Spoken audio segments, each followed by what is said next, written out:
حضرت فضیل بن ایاز بہت بڑے بزرگ گزرے. جوانی کا زمانہ تھا تو ایک خاتون سے آشنائی ہو گئی، محبت کا ربط قائم ہو گیا. تو ظاہرہ جوانی مستانی ہوتی ہے اور جنون کا ایک شعبہ کہا گیا ہے جوانی کو، اور پھر دل میں اس طرح کے رجحان پیدا ہو جائیں تو پھر وہ جنون کئی گنا بڑھ جاتا ہے. تو اس کے ساتھ وقت طے کیا اور اس کے ملنے کے لیے بے تابی کے ساتھ ان گھڑیوں کا، ان لمحوں کا انتظار کرنے لگے. خیر جب وہ وقت آیا تو اس کے گھر کی طرف چلے اور اس کے گھر کی دیوار پھلانگنے لگے تھے کہ ساتھ والے مکان سے کسی قاری قرآن کی تلاوت کی آواز کانوں میں پڑی. اور وہ پڑھ کیا رہا تھا، الم یان للذین آمنوا ان تخشع قلوبهم لذکر اللہ وما نزل من الحق. کیا اہل ایمان پہ وہ وقت نہیں آیا کہ ان کے دل اللہ کے ذکر اور اللہ کی یاد، اس کی محبت میں تڑپ اٹھیں اور وہ خوف خدا میں مبتلا ہو، اور جو نازل ہوا قرآن، اس قرآن کی محبت میں اس کے دل میں خشیت پیدا ہو. بس یہ کانوں میں پڑنے کی دیر تھی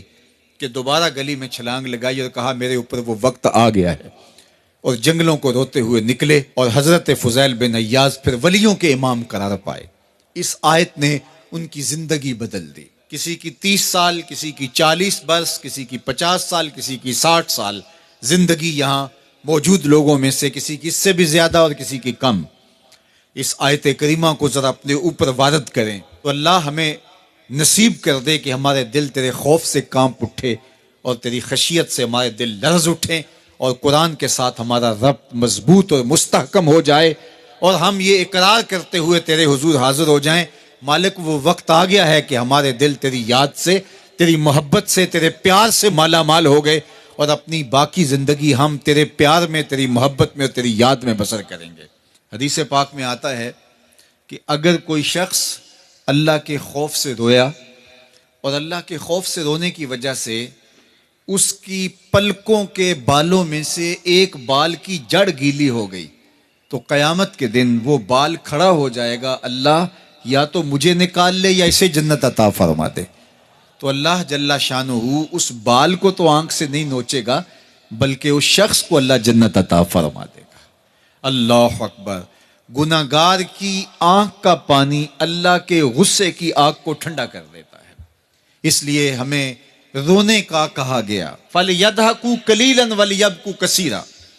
اللہ اکبر. ارشاد فرمایا کہ تھوڑا ہنسا کرو، زیادہ رویا کرو. صحابہ کو ہنستے ہوئے دیکھا تو آقا کریم علیہ السلام نے فرمایا کہ تمہارے تک اللہ کی امان نہیں پہنچی اور تم ہنس رہے ہو. عرض کی حضور اس کا کفارہ؟ تو فرمایا اس کا کفارہ یہ ہے کہ جتنا ہنسے ہو اتنا ہی تمہیں رونا پڑے گا. میں اور آپ ذرا اپنی زندگی پر غور و تدبر کریں. ہماری زندگی میں ہنسنا زیادہ ہے یا رونا زیادہ ہے؟ سویر سے لے کر شام تک کہے زیادہ ہیں، ٹھٹھے زیادہ ہیں، مذاق زیادہ ہیں، لطیفے زیادہ ہیں، یا عبرتیں زیادہ ہیں؟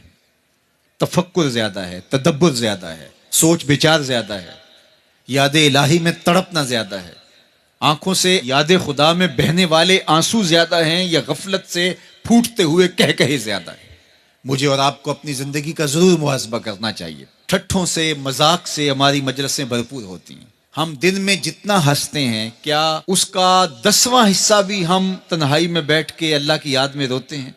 اگر ایسا ہے تو مبارک ہو، اور اگر ایسا نہیں ہے تو اللہ سے آنسو مانگو، اللہ سے درد مانگو، اس کی یاد میں رونا مانگو، اس کے ذکر میں تڑپنا مانگو، اس کی محبت میں بے تابیاں مانگو، آنسو مانگو، سسکیاں مانگو. تڑپنے پھڑکنے کی توفیق دے، دل مرتضی سوز صدیق دے. اس کے حضور عرض کرو کہ مالک ہمیں تڑپ دے، ہمیں سوز و گداز دے، ہمیں کیف و سرور کی دنیا نصیب فرما دے، ہماری آنکھوں کو آنسوؤں کا جمال عطا کر دے. اور اگر ہماری آنکھوں میں آنسو نہیں ہیں، ہمارے پاس کہے ہیں، کہتے ہیں جو ہنستا ہوا گناہ کرے گا وہ روتا ہوا جہنم میں جائے گا، اور جس نے یہاں دکھ سہے، تکلیفیں سہی، آلام سہے، اس کے بدلے میں اللہ تعالیٰ اس کو وہاں راحتیں عطا فرمائے گا. فرمایا کہ مومن کے پاؤں میں کانٹا بھی چبھے تو اللہ جل شانہ اس کا صلہ بھی اس کو قیامت کے دن عطا فرمائے گا. تو یہ جو تفکرات ہیں، یہ جو دکھ آتے ہیں، یہ جو تکلیفیں آتی ہیں، مصائب آتے ہیں، مشکلات آتی ہیں، اذیتیں ہمیں پہنچتی ہیں، تو اس پر صبر کرنا چاہیے اور اللہ کا شکر ادا کرنا چاہیے کہ ہم ان مصائب سے گزر رہے ہیں، ان مشکلوں سے گزر رہے ہیں. اور اگر کسی شخص کی زندگی میں دکھ ہے ہی نہیں، سکھ ہی سکھ ہیں، تو پھر وہ سمجھے کہ وہ فتنے میں مبتلا ہے. اس لیے زندگی کے اندر یہ آنے والی تکلیفیں، زندگی میں ملنے والے دکھ، اذیتیں، یہ اللہ تعالیٰ کی طرف سے ہمارے اوپر ایک انعام ہے، اور اللہ تعالیٰ جل شانہ اس کے بدلے میں ہمیں آخرت میں صلہ عطا فرمانے والا ہے. تو فرمایا رجل ذکر اللہ خالیا ففاضت عیناہ، وہ شخص جس نے تنہائی میں بیٹھ کے اللہ کا ذکر کیا، اللہ کو یاد کیا، اور پھر کیا ہوا؟ فرمایا اس کی آنکھوں سے آنسو ٹپکنے لگے. تو میرے اور آپ کے آقا و مولا نے فرمایا قیامت کے دن جب کوئی سایہ نہیں ہوگا، یاد الہی میں رونے والے کو اللہ اپنے عرش کا ٹھنڈا سایہ عطا فرما دے گا. تو یہ رونا بہت بڑی دولت ہے، یہ بہت بڑی سعادت ہے.